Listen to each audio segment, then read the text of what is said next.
आज की इस वीडियो में हम बात करेंगे स्ट्रैटेजिक मैनेजमेंट। स्ट्रैटेजिक मैनेजमेंट का मीनिंग, उसके लेवल्स, प्रोसेस और इसको हम और अच्छे तरीके से समझने की कोशिश करेंगे पीएनजी के एग्जाम्पल के साथ कि कैसे वो स्ट्रैटेजिक मैनेजमेंट को अप्लाई करके आज वर्ल्ड की लीडिंग कंपनी बनी। तो चलिए अब हम शुरू करते हैं। तो जो वर्ड है स्ट्रैटेजी, इसका क्या मतलब है?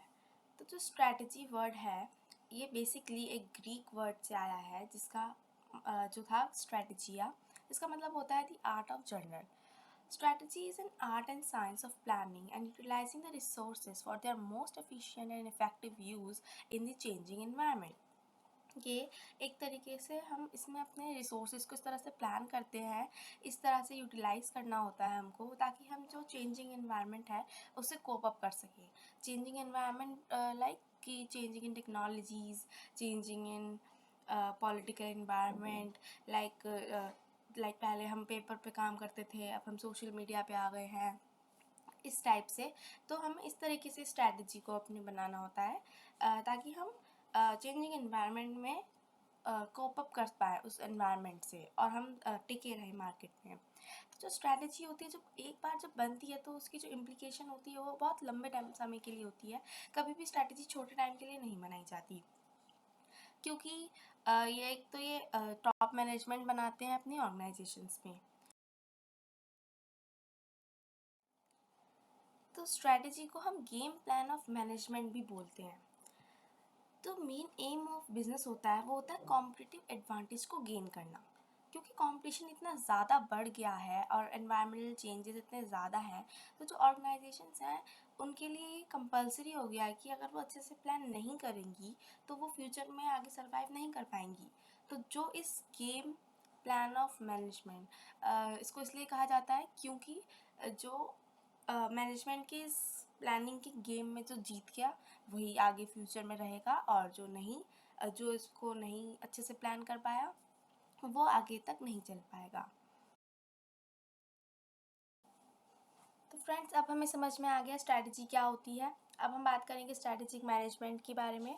तो अल्फा टी चैंडलर के according strategic management is the determination of the basic long-term goals and objectives of the enterprise and the adoption of the course of action and the allocation of resources necessary for carrying out these goals. इसका मतलब है strategic management में हम decide करते हैं हमारे long term goals और objectives क्या होंगे और adoption of the course of action and allocation of resources ताकि हम अपने गोल्स को अचीव कर सकें।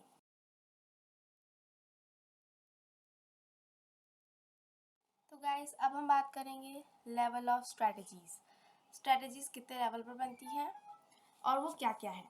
तो स्ट्रैटेजी बेसिकली 3 लेवल पर बनती है, जो कि होता है हमारा पहला कॉर्पोरेट लेवल, बिजनेस लेवल और फिर आता है हमारा function level.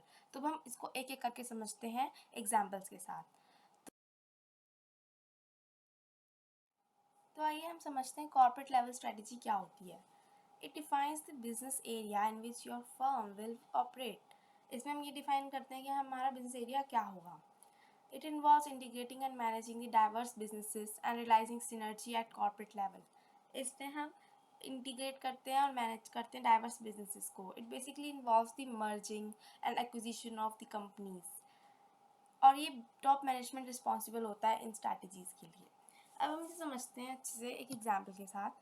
News corporation diversifying from print media into social networking. जो न्यूज़ कॉर्पोरेशन है वो प्रिंट मीडिया से सोशल मीडिया नेटवर्किंग में अपने आप को डाइवर्सिफाई कर रहा है। क्यों? क्योंकि जो प्रिंट मीडिया है, जो प्रिंट जर्नलिज्म है, वो एक दिन अबॉलिश हो जाएगा। तो इस वजह से ये इसकी कॉर्पोरेट लेवल स्ट्रैटेजी है। तो फ्रेंड्स, अब हम समझेंगे बिजनेस लेवल स्ट्रैटेजी क्या होती है।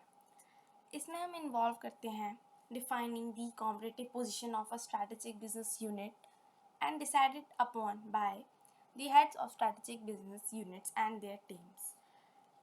इसमें हम अपनी कॉम्पिटिटिव पोजीशन को डिफाइन करते हैं कि हमारी जो बिजनेस यूनिट है वो कहाँ स्टैंड करती है कंपटीशन मार्केट में, और ये डिसाइड कौन करता है? Head of strategic business units and their teams. इसे हम अच्छे समझते हैं एक एग्जाम्पल के साथ। Website marketing improvement at MySpace to attract more users. हमने अपनी वेबसाइट और मार्केटिंग में इम्प्रूवमेंट किया ताकि हम ज़्यादा यूज़र्स को अट्रैक्ट कर सकें। ये बिजनेस लेवल स्ट्रैटेजी है। क्यों? क्योंकि इसमें हम डिफ़ाइन कर रहे हैं कि हमारी कॉम्पिटिटिव पोजीशन क्या है। इसमें हम ये देख रहे हैं कि हम कैसे नए यूज़र्स को अट्रैक्ट करें ताकि हम कंपटीशन में बने रहें।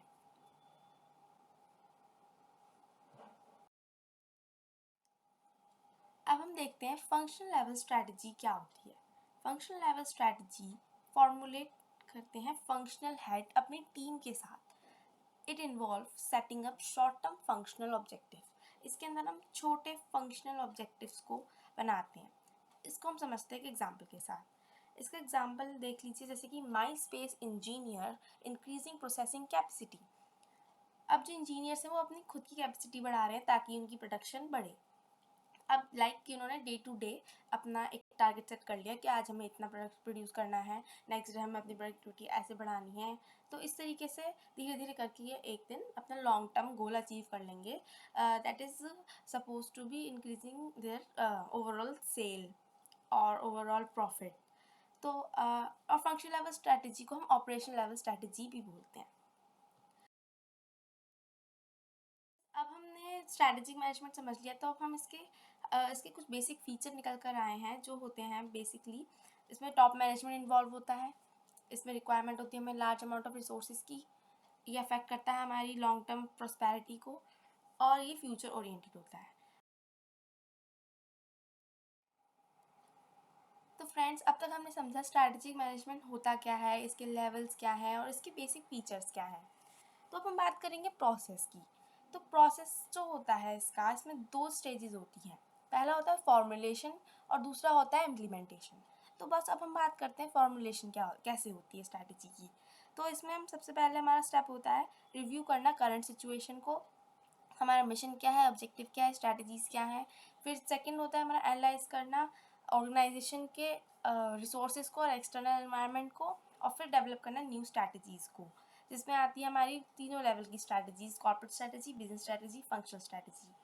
फिर आता है हमारा सेकंड स्टेज जो कि होता है स्ट्रैटेजिक इम्प्लीमेंटेशन, जिसके अंदर हम एक्शंस लेते हैं। इसमें हम फर्स्ट स्टेप में हम इसको इम्प्लीमेंट कर देते हैं at all level of management, and last step is to evaluate the results, whether the expected results, the expected goals are met or not.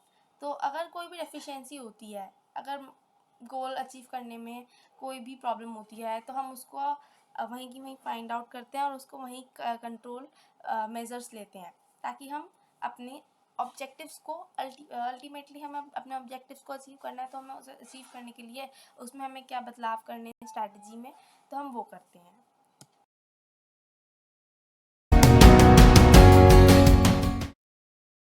PNG, इसका स्ट्रैटेजिक मैनेजमेंट देखते हैं कि किस तरीके से इसने स्ट्रैटेजिक मैनेजमेंट को अप्लाई किया, और ये आज वर्ल्ड्स लीडिंग इंडस्ट्रीज में से एक है।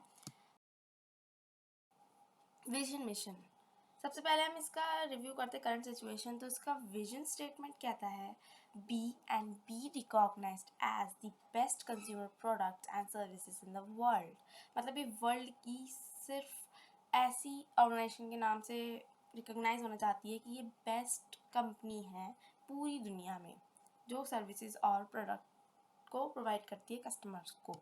और इसका मिशन स्टेटमेंट है कि हम इस तरह के ब्रांडेड प्रोडक्ट्स और सर्विसेज को प्रोवाइड करेंगे सुपीरियर क्वालिटी पे, ताकि जो हमारे कंज्यूमर्स हैं उनकी लाइफ इम्प्रूव हो, अभी के लिए नहीं, आने वाले जनरेशन्स के लिए। As a result consumer will reward us with leadership, sales, profit, value creation, allowing our people, our shareholder and the communities in which we live and work to prosper.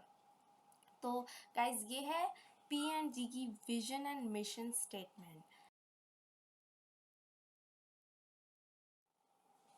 PNG स्वॉट analysis, अब हम देखते हैं कि इसकी internal strength and weakness क्या थी। तो इसकी स्ट्रेंथ थी कि ये प्रोडक्ट इनोवेशन करता है, offer multiple products, strong brand image, strong customer loyalty, diversified business structure.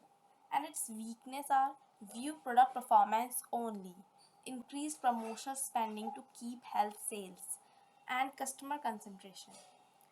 इसकी अपॉर्चुनिटीज़ थी कि going green, eco friendly, emerging markets, selling this directly to consumers, better product experience, इसके साथ काफ़ी थ्रेट्स थे।